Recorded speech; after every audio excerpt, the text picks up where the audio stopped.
Bonsoir à toutes et à tous. C'est toujours un plaisir de vous retrouver chaque mercredi quand il sonne 15 heures pour votre émission de jeunesse 50 minutes entre nous. J'espère que vous vous portez bien. De retour à la source, à nos mœurs, coutumes, à nos traditions, cet après-midi, notre réflexion portera sur le lien entre les jeunes et leurs traditions. Dans un monde en perpétuelle évolution et changement, dans un univers où tout se modernise, sommes toujours attachés aux habitudes, pratiques et usages traditionnels de chez soi. C'est la question principale. Jeunes, modernes, face aux coutumes et traditions, c'est le thème de cet après-midi. Et justement, pour en parler, je retrouve mes amis du mercredi. Bonsoir et bienvenue. Bonsoir. Comment est-ce que vous vous portez? Je vais bien, moi. Roger, comment est-ce que tu vas? À la Togolaise, je vais très bien. Comment? Ah, Togolais, c'est quoi? Bon, je vais bien. Amandine? Prudence? Ça va bien. Ok. Merci d'avoir accepté notre invitation. Nous allons donc partir pour la transition et revenir pour le débat.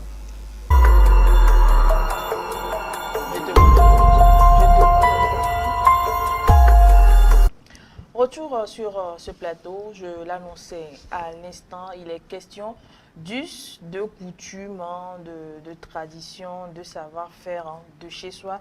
Et dans un monde, je viens de le dire dans mon introduction, où tout semble être de plus en plus modernisé, on se pose la question de savoir, en tant que jeune, est-ce que nous retournons aux sources, est-ce que nous nous attachons, est-ce que nous nous intéressons à ce qui se passe chez soi? Alors moi, je vais aller directement. Je vais poser la question au monsieur qui est en veste. Bon, on parle de tradition, d'us, de coutume. Un jeune moderne qui vient en veste. Roger, alors aujourd'hui, est-ce que les jeunes s'intéressent? Parce que bientôt il y a Robézan, on n'oublie pas. Oui, oui, la fête Robézan, là, c'est notre fête traditionnelle, c'est la fête de chez moi.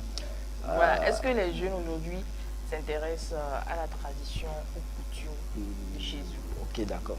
Je pense que tout d'abord, permettez que je présente toutes mes excuses aux téléspectateurs Pourquoi quelle excuse? pour mon style vestimentaire, parce que ça ne Non, peut-être que coïncide pas avec... c'est la tradition, vous vous habillez comme ça chez vous.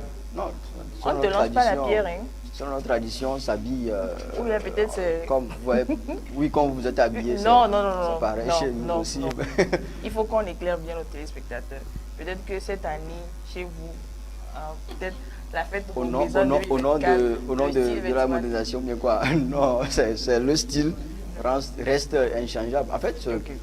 pour aller à la question qui m'est posée, je pense que le problème aujourd'hui, il est connu de tous. Le jeune ne se donne plus à sa tradition. Quand je parle du jeune, oui, les jeunes ne se donnent plus à leur tradition. Ça se montre premièrement de par notre habillement, de par notre manière de nous exprimer. Par exemple, tu vois un Togolais qui veut parler le français, mais il change l'accent, tu vas te demander si vraiment il est Togolais. Parce que, pour donner un exemple palpable, j'ai connu un enseignant à l'université. Je pense que mes soeurs aussi ont cette expérience. Elles savent de qui je veux parler en fait. Maintenant, quand le monsieur il parle le français, tu vas te demander si lui aussi il a fréquenté au Togo. Or, je me suis renseigné. Selon son parcours, il a fait certains de son cursus universitaire ici, à Lomé. Il a fréquenté dans une ville voisine, à Kpalimé. Maintenant, vous voyez que son accent même, ça change. Et ça fait que les jeunes aujourd'hui, quand ils fréquentent, arrivé à un moment donné, ils veulent changer leur accent. Et nous tous, on s'est donné à ce jeu. Maintenant, côté vestimentaire, on veut s'habiller comme les blancs, on veut porter veste, on veut être bien cravaté, bien stylé. Et on oublie notre tradition. Au niveau des langues, la langue, parce qu'après tout, la tradition, nos us et coutumes aussi, font appel à la langue que nous parlons. Alors, quand nous prenons nos écoles aujourd'hui, on n'a pas ces matières-là c'est-à-dire que quand on prend par exemple le V, on prend Kabylie, ce ne sont pas des langues obligatoires. Ce sont des langues facultatives jusqu'alors, au moment où on essaie quand même de changer notre système éducatif. Alors ça veut dire que toutes ces choses-là font que les jeunes ne se donnent pas. je risque de donner les causes, mais je m'abstiens pour le moment parce que ce n'est pas la question qui m'est posée. Oui. Maintenant, quand on voit dans tous ces paramètres-là, ça montre clairement que le jeu ne se donne pas à sa tradition. Bientôt, les fêtes traditionnelles. Est-ce que nous allons voir tous les jeunes? Non. Les uns se diront que c'est diabolique, c'est satanique, alors je n'y vais pas. Et on n'a même pas l'information. On ne sait même pas. Quand tu dis que tu es élevé, tu ne peux pas raconter aisément votre histoire originelle. Parce que quand je prends cet exemple, je suis en train, quand je prends cette idée-là, je suis en train de donner l'exemple de Roger lui-même. Je vais donner l'exemple d'une épreuve que nous avons composée à l'université où on nous avait demandé, en anthropologie bien sûr, on nous avait demandé de raconter l'histoire de votre ethnie ou bien quelque chose pareil. Par exemple, quand nous prenons par exemple Et est-ce que vous avez pu le faire? Non, ce n'est pas tout le monde. Bizarrement, les étudiants, ils étaient intelligents, hein. Bon, ils sont intelligents. Oui. Bizarrement, c'est la question là qui a choqué plus d'un, parce que je ne sais pas, voilà. On ne sait pas donner à la chose comme cela se donne. C'est l'avis de Roger. Les jeunes ne s'intéressent pas aujourd'hui à la culture de chez eux. Voilà, Prudence. Moi, je vais aller dans le même sillage que Roger. Aujourd'hui, les jeunes ne se donnent vraiment pas à leur tradition, à leur coutume et tout. Roger a parlé de la langue. Il y a certains d'entre nous aujourd'hui qui ne peuvent même pas parler leur langue. Tu vois une personne, on te dit par exemple, cette personne elle est kabyle, mais elle ne peut même pas te dire bonjour en kabyle. Le côté vestimentaire, on a adopté tout du blanc. On ne s'intéresse même plus à ce qui vient de chez nous. On ne s'habille même pas comme normalement on devait le faire. On s'habille à la française. Moi, je dirais, le point le plus choquant, c'est qu'il y a certains d'entre nous qui venant du Nord, qui ne connaissent même pas chez eux. Il y a certaines personnes, tu vas leur demander, tu es d'où? La personne va te dire, je suis kabyle. Kabyle d'où? Tu vas que Kara. Kabyle de Kara. C'est tout. Il est perdu, ça. Nous sommes perdus. Et bon, je vais m'abstenir pour le moment parce qu'on va revenir. Moi, je pense que la cause vraiment, c'est la faute des parents. Moi, bon, on va revenir. Sur les causes. Amandine? Oui, je pense que mes prédécesseurs ont beaucoup parlé. Les jeunes aujourd'hui ne s'intéressent pas vraiment à la tradition. Et c'est dommage. C'est dommage parce que normalement, c'est quelque chose qui se transmet de génération en génération. Et on est censé préserver ce patrimoine-là qu'on a. Parce que la culture, c'est ce qui nous détermine et nous définit. Et si on n'arrive pas aujourd'hui à perpétuer cela, c'est vraiment dommage. C'est vraiment dommage. Les jeunes sont beaucoup plus ancrés mais pas au modernisme, c'est-à-dire c'est tout ce qu'ils voient, tout ce qu'on voit de l'extérieur, on transpose ça chez nous et on laisse ce qu'on a même de précieux, c'est-à-dire tout ce qu'on a comme valeur, on laisse de côté et on adopte tout ce qui est coutume venant de l'extérieur.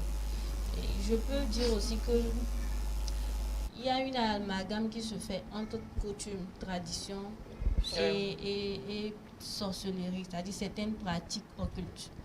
Parce que on a tendance dans les familles, les parents disent on ne va pas souvent au village parce que les grands-parents ou bien sont sorciers, il y a les sorciers là-bas. Il y a les sorciers pourtant, aussi là-bas. Le village ou bien ces milieux reculés ou bien ruraux, c'est le siège même de nos cultures, parce qu'il y a beaucoup des autres rurales. Dès que tu as le bac et que tu as eu à fréquenter en province, dès qu'il y a le bac, tu viens en ville. Et quand il y a ce déplacement-là, il y a aussi déplacement. Normalement, il devrait y avoir déplacement aussi de culture. Mais ça ne se fait pas. On laisse tout ce qui est village au village et arrivé en ville, on se revêt dans notre accoutrement. Voilà, je reste. Même nos noms, hein, je pense que quelqu'un qui a appelé à Yélé au village, il vient nommer cette personne, elle vient nommer, elle s'appelle désormais Jacqueline. Je pense que tous ces facteurs-là justifient le fait que nous abandonnons nos us et coutumes. Alors, quoi appelle-t-on Amandine. Amandine l'a si bien relevé de faire cet amalgame-là entre us, coutumes et puis traditions. Alors, quand on parle de tradition, on s'accentue sur, par exemple, l'habillement et les langues, les pratiques. Alors, moi, je vais parler des usages traditionnels. Par exemple, les manières de saluer les aînés, comment les manières de faire de chez soi. Est-ce qu'aujourd'hui, le jeune, parce que par exemple, je donne un exemple palpable, en réunion de famille, peut-être tu arrives dans la famille et qu'il y a les aînés. Par exemple, la manière même de saluer ces aînés, est-ce qu'on a toujours cette pratique-là en nous, bien maintenant c'est avec d'autres manières, Amandine? Oui, on n'a pas ces pratiques-là. Ça dit, si on ne te les apprend pas, tu ne sauras pas. Tu ne sauras pas. Je prends mon exemple. Je suis certes née au Togo, mais je n'ai pas grandi au Togo. Et quand je suis revenue, ça a été difficile déjà de m'intégrer par rapport à la langue. Et puis après, il faut faire connaissance avec telle cousine, telle tante, tel oncle. Et vous vous rencontrez dans des événements, des funérailles, et il faut saluer. Bon, on ne t'a pas montré ça à la maison, on ne t'a pas appris. Ou bien tu n'as même pas grandi dans un environnement où tu as l'habitude de rencontrer des oncles. Et là, tu arrives, il faut saluer. Autant la norme exige que tu peut-être t'abaisses, ça dépend des coutumes, oui. Tu t'abaisses. Il y a chez certains, tu te couches carrément. Il y a chez d'autres, c'est l'aîné, le doyen qui te tend d'abord la main avant que toi tu n'acceptes sa salutation. Les jeunes même. Il y a chez d'autres où il y a des codes, c'est-à-dire des codes. Il te parle juste avec son regard.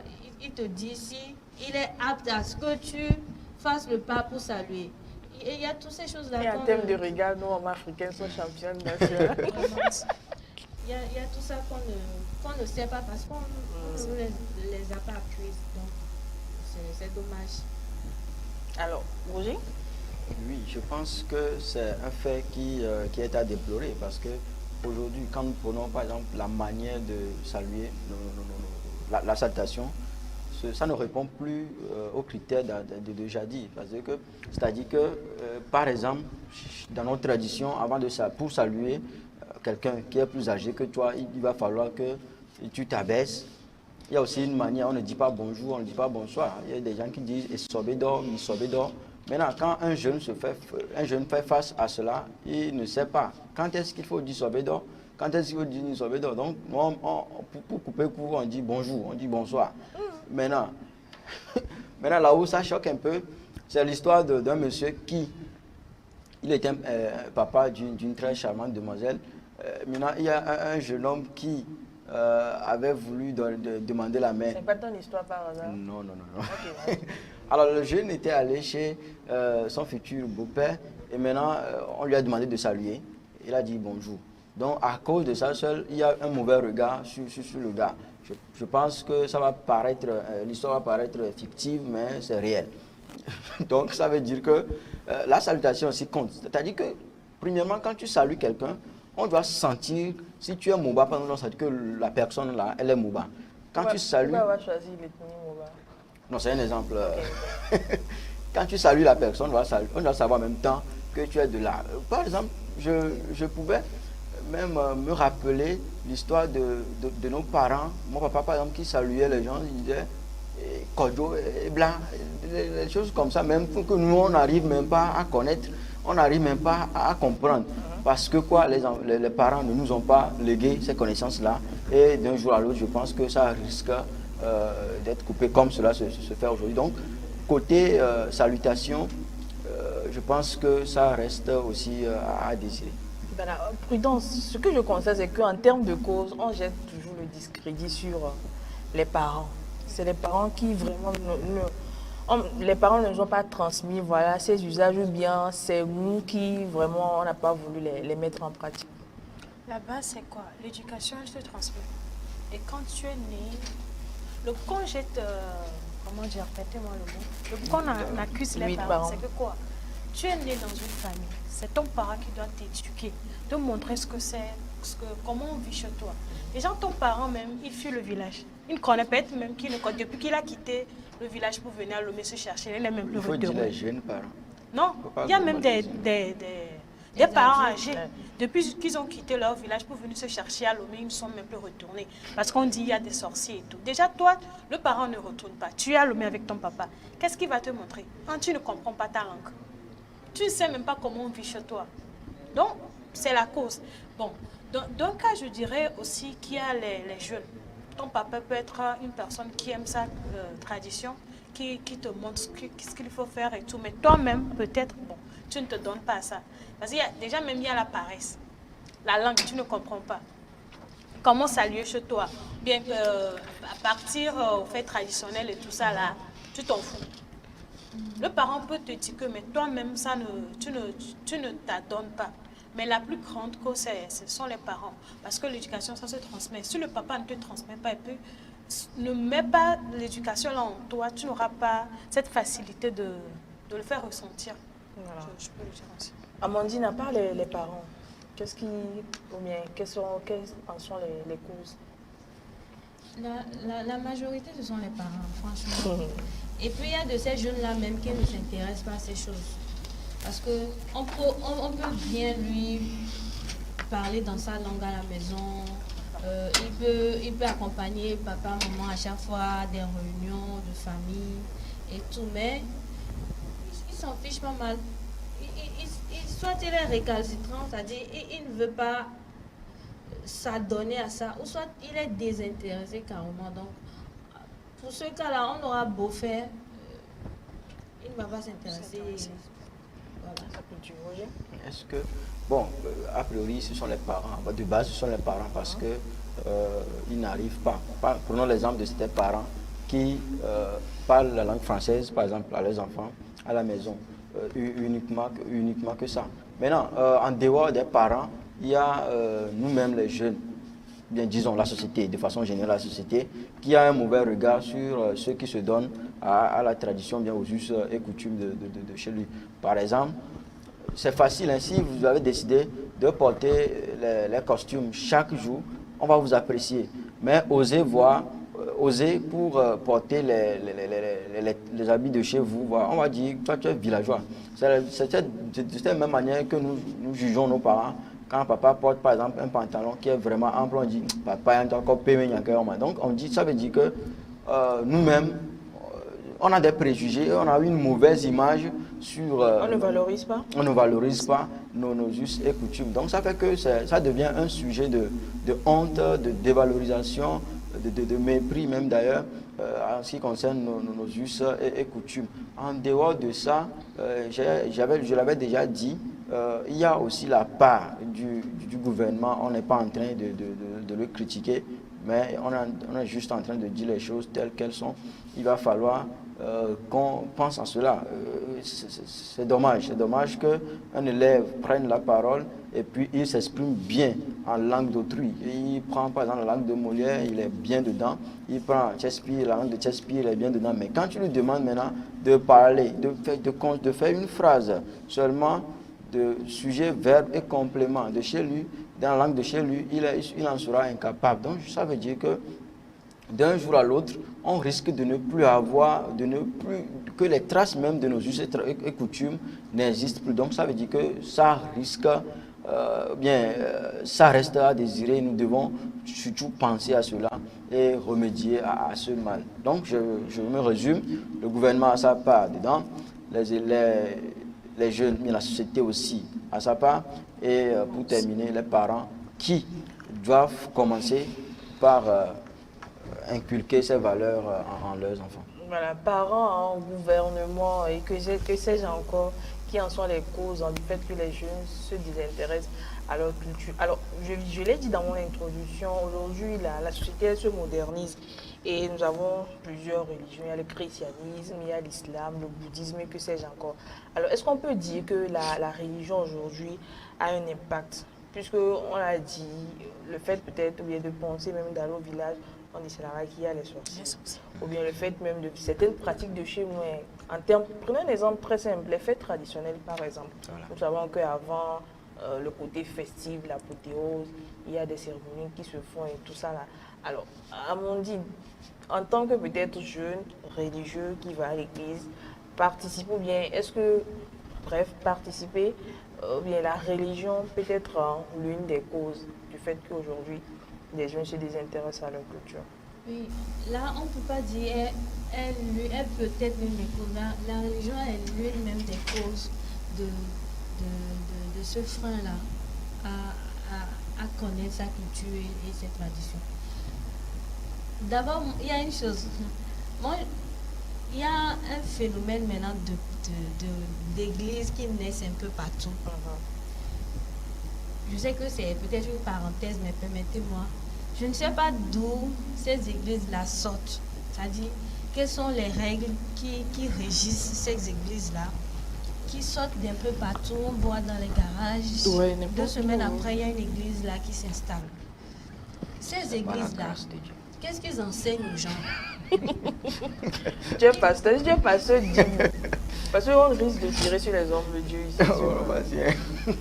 Donc, moi, je me pose la question, ces églises-là, qu'est-ce qu'ils enseignent exactement? C'est quoi leur doctrine? C'est quoi la théologie derrière leur prêche et tout? Parce que la population ou bien le peuple, c'est l'avenir de demain. C'est l'avenir. Je me répète, c'est l'avenir. Et beaucoup de ces jeunes-là sont dans ces églises. Qu'est-ce qu'on leur dit là-bas concernant la tradition? Parce que ça aussi, ça impacte beaucoup. Il y a des jeunes qui vont fréquenter ces églises-là où on leur fait savoir que non, Jésus est venu mourir sur la croix pour nous. Ça voudrait dire, d'abord même tu ne mets plus le pied au village. Tu ne mets plus les pieds au village. Tu ne t'intéresses pas à... Si ton grand-père t'a donné un nom, je ne sais pas moi, à Blavi ou bien à Fivi, ce nom-là t'impacte jusqu'aujourd'hui. Donc il faut couper ces liens de ces noms. Ça va de trop, je pense. Ça va de trop. Et la religion aujourd'hui impacte beaucoup sur le fait que les jeunes, la jeunesse, n'a pas la bonne information concernant les us et coutumes. Et il y a une sorte de dérapage. Il y a un dérapage qui se fait et ça conduit la jeunesse en erreur.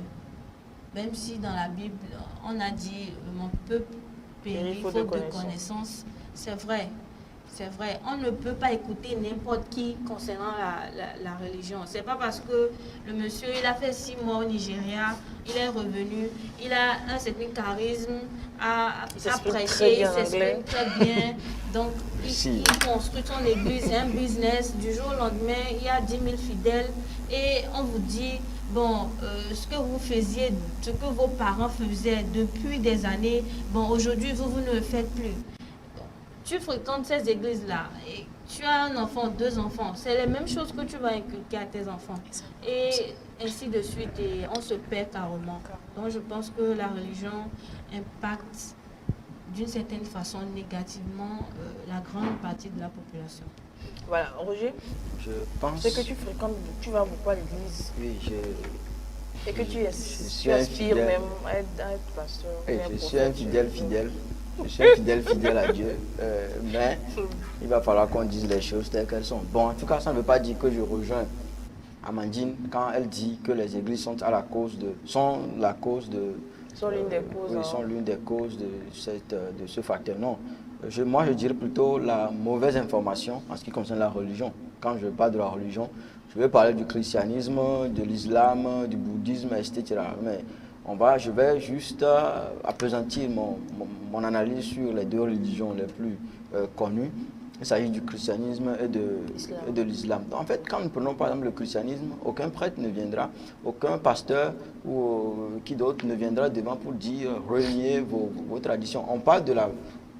On est dans ce qui doit être fait de façon générale, c'est-à-dire que ce que même les Écritures saintes, les Saintes Écritures ont permis. Donc je pense que on ne peut pas accuser les religions, on ne peut pas accuser les religions aujourd'hui. Quand nous prenons par exemple les chrétiens, que ce soit catholiques, que ce soit protestants, de toute doctrine, je pense que il y a cet enseignement-là, il y a au moins certaines journées où on expose les choses de chez nous.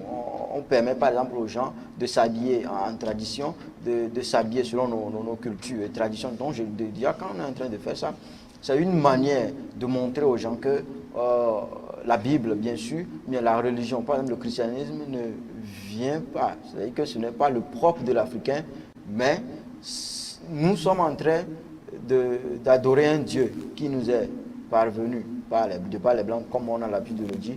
Mais notre tradition reste notre tradition. Il n'y a pas à faire de dire que non. Et maintenant, prenons le cas des musulmans.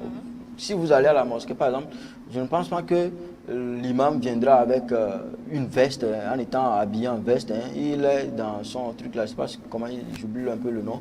Mais quand tu vois, en même temps, tu vas savoir, tu auras l'idée sur son identité. Et donc, je pense que l'Église, on doit laisser les religions à part. On ne doit pas attaquer les religions.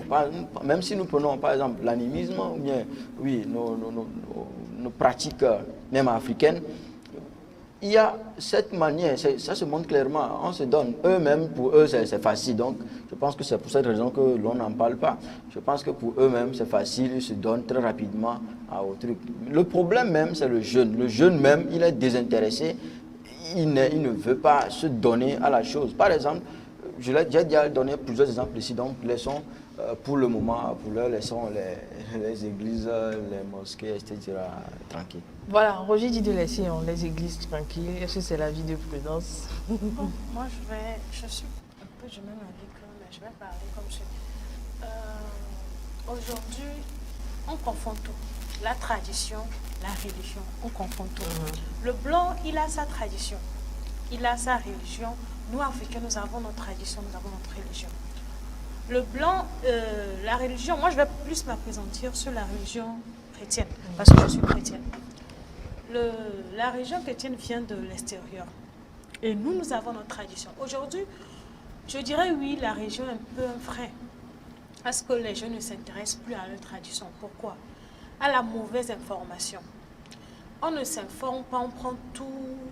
Je vais donner un exemple, par exemple. La fois passée, il y a une soeur qui me disait à l'église, elle a informé les responsables qu'elle ne sera pas présente parce qu'elle va voyager sur Kara. Et il y a Dom qui dit, tu vas faire quoi Kara? Elle dit, elle va pour les Evala. Oh, tu as une Evala. Déjà, je vois que ça y est, c'est trop déplacé. L'Evala, c'est une tradition. La religion qui rentre dans la non, qui ne rentre pas dans la religion. C'est un rite. C'est pas, on ne va pas s'adosser à... Dans la Bible, on a dit que prêtre, je ne sais pas comment le dire. Pasteur, au secours. Non, mais ce que moi, je voudrais signifier pour dans tout ce qu'on fait. Et après, on fait une prière. On fait une prière à un objet ou à un esprit. C'est de ça religion. Je parle, c'est de ça je dis. Hein. Comment dire? Roger, tu veux me faire perdre mes paroles? Non, ça va arriver. Quand tu es chrétien, tu peux participer à ta tradition. Je n'ai pas encore dit d'aller s'adosser à quelque chose. Dieu a dit de ne pas aller s'adosser à quelque chose. Je n'ai pas encore dit d'aller s'adosser, mais tu peux aller pratiquer, voir comment se passe ta tradition. Mais déjà, si on te dit, je suis chrétienne, je ne peux pas aller voir déjà ce que se passe chez moi, c'est déjà quelque chose qui n'est pas normal. Donc, c'est de ça, moi, je parle. Il y a aussi un autre cas, le jeune même, c'est un problème. Le jeune même ne veut pas aller à l'église. Il ne veut pas pratiquer sa tradition. Ou bien, donc déjà, il y a le jeune qui est un problème. Il y a la religion aussi, parce qu'on est mal informé, on confond tout. Ce qui fait que ça devient un problème. Permettez-moi, pour cette histoire de religion, de tradition et tout, mon intervention passée, j'ai dit qu'un peu de cause était due aux églises, oui, à la religion chrétienne. Bon, parce que c'est la religion chrétienne que je maîtrise. Pour les musulmans, je ne sais pas trop. Mais j'ai envie de dire, c'est pas que je m'attaque aux chrétiens, mais il faut qu'on soit assez réaliste sur ce sujet-là, parce qu'on est jeunes ici et ça nous impacte. Le jeune doit savoir où il met les pieds. Il doit être apte à discerner ce qui est bien pour lui de ce qui ne l'est pas. Ça, c'est très important. Parce que si le vent souffle à gauche, tu te retrouves à gauche, et qu'après, le temps change, la météo change, le vent souffle à droite, tu te retrouves à droite. Ce jeune-là, c'est un jeune qui n'a pas de repère, qui est un danger public. Parce que ces églises dont je parle, je ne sais pas si vous voyez un peu avec moi la naissance de ces églises-là à Lomé. Ces églises naissent un peu partout. Et ce sont les jeunes qui fréquentent ces églises-là. Ce n'est pas quelque chose que j'invente en fait. Ces jeunes-là fréquentent ces églises-là et on leur dit, ne mettez même plus pied au village. Donc déjà, on te coupe. C'est comme on a coupé le cordon ombilical entre l'enfant et on te déracine carrément. C'est pas aller au village, voir la famille. On a parlé des fêtes qui arrivent bientôt à Izan et à Bobo, et tout. Ces fêtes-là, si on ne me parle pas de ça, si moi-même je ne vais pas voir, comment est-ce que je vais connaître? Je ne vais pas connaître. On voit souvent les touristes, les blancs qui arrivent, ils prennent leur caméra, ils vont filmer. On voit les reportages à la télévision. C'est à la télévision que nous-mêmes on s'informe de ce qui se passe dans notre propre pays, dans notre propre village. C'est dommage. Donc, si je dois écouter ce pasteur-là, ou bien ce prophète ou homme de Dieu qui m'interdit d'aller au village et que moi-même, en tant que jeune, j'arrive pas à discerner si c'est ce qui est bon pour moi, alors là, c'est problématique. Donc, c'est dans ce sens-là où je dis, il faut que le jeune lui-même, il arrive à discerner pour voilà, son bien. Ce qui est encore plus grave, c'est que quoi? Aujourd'hui, on pratique la tradition à l'église, je m'explique. Aujourd'hui, on peut te faire akbem à l'église. Vous trouvez ça normal? Une tradition qu'on amène à l'église. Si tu ne veux pas le faire comme on le fait dans ton village, à l'église, on te fait akbem. Je préfère Juste faire... pour éviter d'aller au village. Non, au village, on le fait. On t'amène au village, mais on te fait les cérémonies à l'église.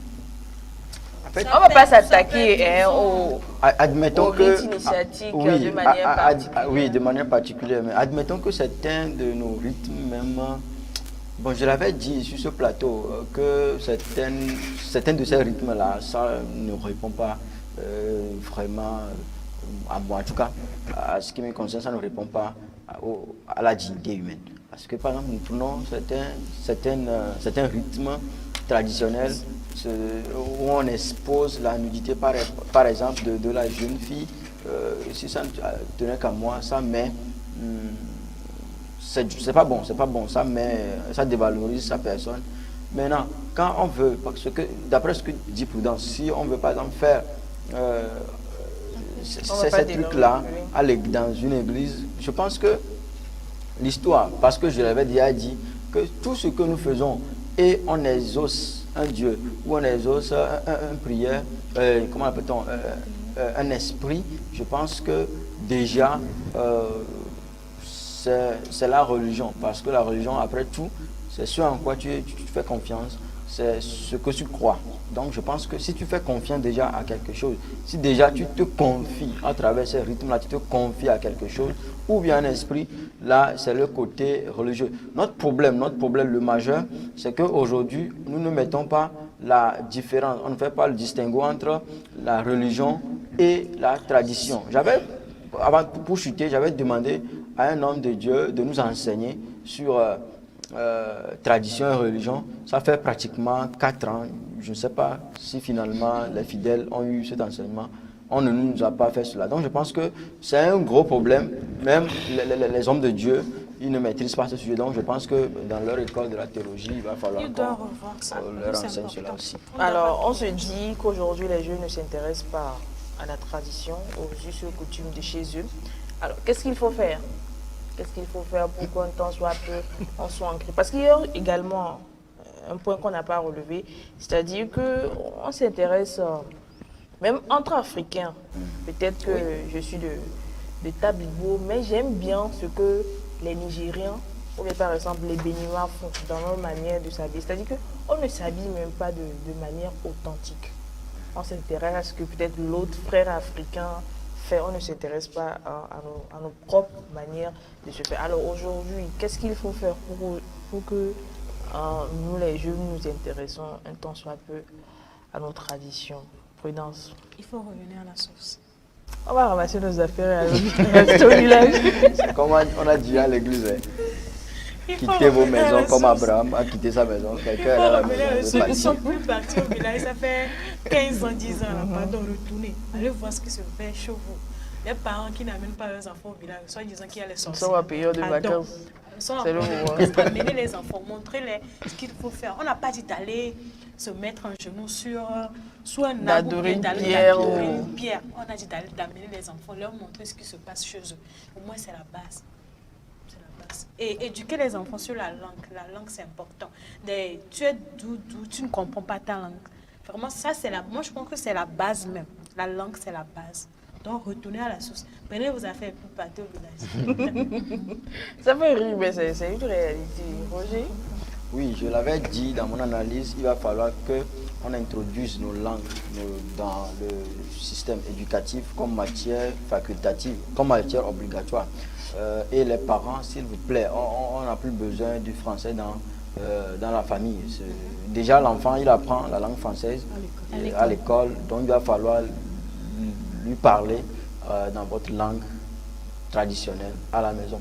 Maintenant, en ce qui concerne les jeunes même, il faut se donner à la tradition parce qu'après tout, c'est notre image, après tout, c'est ce qui nous identifie et c'est ce qui nous met à l'écart des autres. Donc, le blanc, il se contente. Par exemple, hier, on était quelque part, on voulait danser par une petite danse de Agbaja, on voulait l'exposer.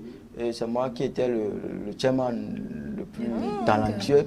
Et puis, il m'a demandé d'annoncer. Donc, moi-même, j'avais dansé. Les gens étaient étonnés. Ils n'arrivaient pas, eux aussi, à se lever à danser comme moi. Donc, je pense que même dans les églises, dans les mosquées, dans les lieux de culte, il va falloir que les hommes de Dieu aussi mettent plus d'ampleur en cela. Et il faut que l'on se donne vraiment à sa tradition. Voilà. Amandine? Oui, les autres l'ont déjà dit. Mais il faut souligner que c'est un long processus, franchement. Ce n'est pas quelque chose qui va se faire en un mois, en 2 mois. Ça va prendre des années pour ancrer vraiment ces habitudes-là chez le jeune ou bien celui qui n'a aucune notion. D'abord, il faut beaucoup communiquer avec les parents. Il peut arriver des soirs où tu appelles papa, tu lui demandes notre nom de famille signifie quoi. Ça peut commencer par là. Papa même n'est pas en mesure de... Et papa, ça va faire réfléchir papa. Papa va aller demander aussi à quelqu'un pour histoire de venir reprendre quand même. Notre nom signifie quoi. On vient d'où exactement. On sait qu'il y avait eu les Autodales, les gens de Notière, bon, les évêques viennent de là. Et puis après, on s'est dispatché. Quelle est l'histoire derrière? Quels sont nos totems? Qu'est-ce qu'on mange chez nous? Qu'est-ce qu'on ne mange pas? Ces gens de causerie-là, déjà, peuvent éveiller cette personne-là à apprendre plus. Et c'est comme ça qu'on commence à dire, bon, ces vacances-là, on va aller au village, on va aller voir. Dormir dans des maisons en terre battue, là, c'est bien aussi. Il y a certaines personnes qui voient les maisons, là. Maintenant, tu es dans la maison à étage. Parce que tu es en ville, tu es habitué au bling bling. Alors que la climatisation, là, elle est naturelle. Aller au champ, pourquoi pas. Apprendre à saluer, voilà. Même les jours de la semaine dans ta langue. C'est important. Comme on dit, normalement, bonjour en hébreu, ça a un nom. Quand il est 14h, il y a son nom. Quand il est 18h aussi, il y a son nom. Ainsi de suite. Et donc, c'est un long processus. Et la base, ce sont les parents. C'est aux parents d'inculquer cela aux jeunes. Voilà, le thème, il faut le dire, il est profond et 45 minutes et 50 minutes ne vont pas suffire pour débattre assez largement. On a parlé de plusieurs points, mais le point même essentiel, c'est-à-dire la bouffe même de chez nous. Est-ce qu'on s'intéresse peut-être à part à Koumé et puis à Démé, est-ce qu'on s'intéresse aux sauces ou bien aux mets? Pardon? Dinkoumé. Oui, à part la pâte Dinkoumé et à Démé, est-ce qu'on s'intéresse à d'autres mets de chez nous? Peut-être d'autres. Kodoro, la sauce de Kodoro. Oui, il y a ça aussi. Aujourd'hui, il y a plusieurs actions qui se mettent. Vous allez voir d'autres qui préparent ces sauces, les pubs, mettre sur Internet, juste pour faire découvrir l'art culinaire de chez soi. C'est également une bonne Les initiative. jeunes qui veulent manger pizza, On ne mange plus la combien. C'est spaghetti. C'est ça, c'est ça. Macaroni. C'est une manière également de se dévaloriser, le fait de manger c'est ça. les choses, d'aller dans les fast-food et autres. Alors, merci d'avoir participé au débat. Nous allons donc partir pour la dernière rubrique de cette émission, Top secret de la langue de Molière.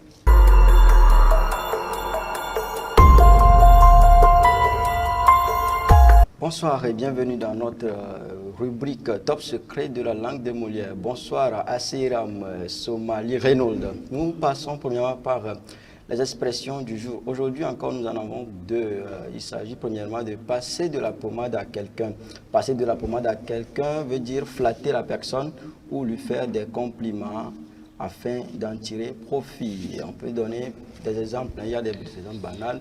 En période électorale, les politiciens passent de la pommade à la population afin d'en tirer profit. Le profit, c'est l'électorat. La deuxième expression, vanitas vanitatum omnia vanitas. Vanitas vanitatum omnia vanitas. Voilà, c'est une expression latine qui veut dire vanité des vanités, tout est vanité. C'est une expression plus de la tradition judéo-chrétienne qui veut dire vanité des vanités, tout est vanité. Alors, nous passons également pour la conjugaison. Vous le savez, chaque jour, nous avons pour vous un verbe que nous conjuguons. Cela vous aide à améliorer votre lexique au niveau de la conjugaison. Si la régie est au rendez-vous, voilà. Il s'agit du verbe travailler au futur simple de l'indicatif. On dit premièrement, je travaillerai. Je travaillerai. On met AI à la fin. On ne met pas S parce que si vous mettez déjà S, ça veut dire je travaillerai. Et ce n'est plus le futur simple. Tu travailleras, AS, il ou elle, ou encore on travaillera, A à la fin. Nous travaillerons, ONS. Vous travaillerez en France, par exemple, il ou elle au pluriel travailleront en 2025. Top secret de la langue de Molière, c'est également certaines erreurs à éviter afin de corriger votre lexique, afin d'avoir le background. Il s'agit aujourd'hui, voilà, c'est une phrase qui s'est affichée. Paraclétos est un candidat en liste. Voilà, Paraclétos est un candidat en liste. On choisit en liste la deuxième proposition parce que c'est l'expression qui est autorisée par l'Académie française. On ne dit pas candidat en liste. Roger aussi aime comment appelle-t-on, nous durcir la tâche. C'est quel nom ça? Paraclétos. Roger est un candidat à liste, c'est mieux. C'est quoi Paraclétos là? Ah, Paraclétos c'est un nom latin qui veut dire Barnabas. C'est un nom biblique. Si tu disais même Barnabas, c'est quoi? En fait, le nom même en français, ça ne plaît pas. On dit Barnabas. Barnabas. Parce que ça a une histoire. Oui, on voilà. sait tous. Okay. Voilà. Pour finir, c'est la partie le saviez-vous. Le saviez-vous, des fois, bien souvent, nous avons une mauvaise prononciation de ce mot qui est déjà affiché. On dit etchetira. On ne dit pas etchetira, mais les enseignants le font, ils le disent. Le stylo, le sac, etchetira sont les fournitures à acheter cette année. Donc c'est une erreur. On ne dit pas etchetira, mais on dit etchetira. Etchetira. Donc les élèves doivent s'en approprier, les enseignants aussi. Ce mot n'est jamais suivi de point de suspension. C'est-à-dire que quand vous dites le stylo, le sac, le micro, exemple banal, et vous dites etc., vous ne devez plus mettre point de suspension. Et pour finir, un petit secret, on ne dit pas aussi 3 points de suspension. On dit 3 points ou suspension. Voilà. Merci Roger. Merci Brigitte. Merci également à Amandine. On dit merci également à Prudence. Merci à Abel qui était derrière la caméra. Abel, tu es d'où déjà? J'aime ça. Ah, tu es Mouba. Je comprends pourquoi Roger donnait exemple sur les Mouba. Merci également à toute l'équipe technique qui nous a aidé à réaliser ce numéro. On n'oublie pas les téléspectateurs qui nous ont suivis. La rediffusion, c'est samedi à 17h, mais l'émission également sera disponible sur la page YouTube de la télévision Espoir 47. Merci de nous avoir suivis. On se dit au revoir et à mercredi prochain.